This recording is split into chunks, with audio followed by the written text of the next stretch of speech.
This week's Parsha is Parshas Emor.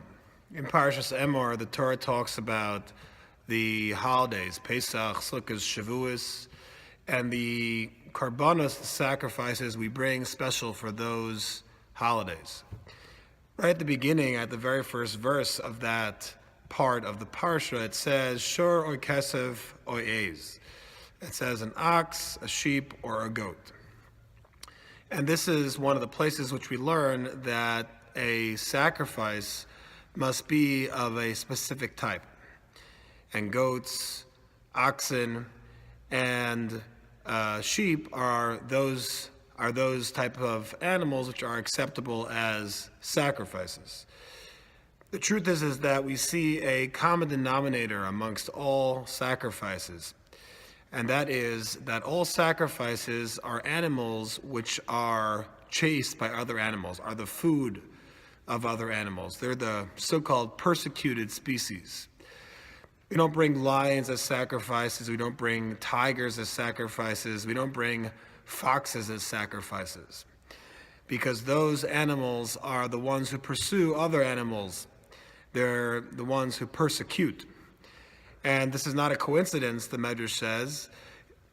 The verse in Kollel says, Mishlei says, Elokim yivakesh es hanirdav, that God seeks out the welfare of the one persecuted.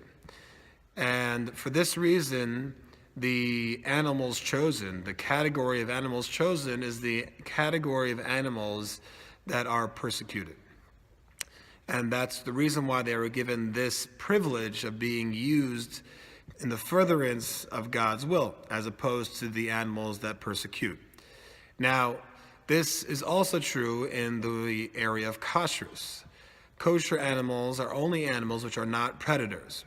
That's true by birds, that's true by all other animals also. And this is also true in regard to the world, history.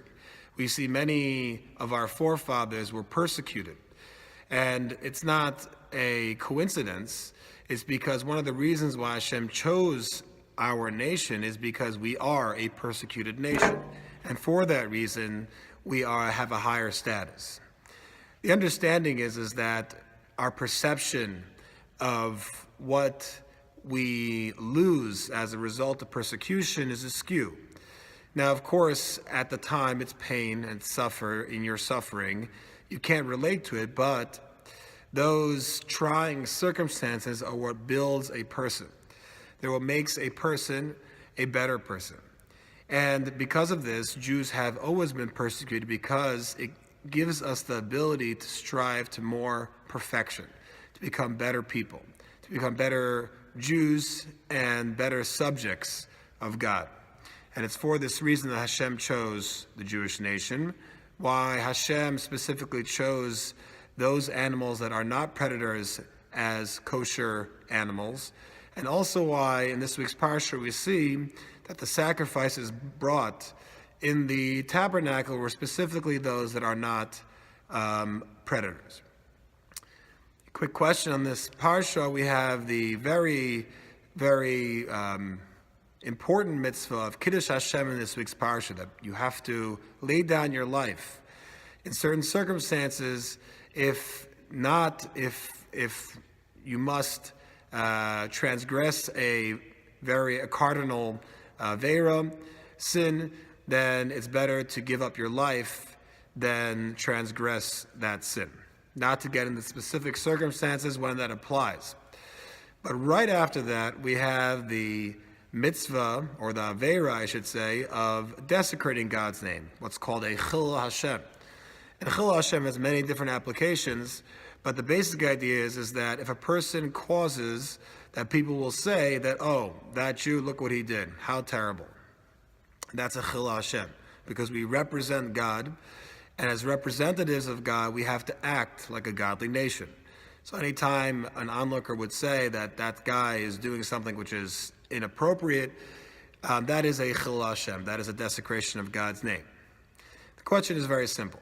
Why put these extremely different ideas right next to each other? One is talking about the ultimate sacrifice, person who's willing to lay down his life for his beliefs, and right after that talk about the person who's desecrating God's name in front of all, in the public. These seem like very different types of ideas, and why does the Torah put them right next to each other? Have a good Shabbos.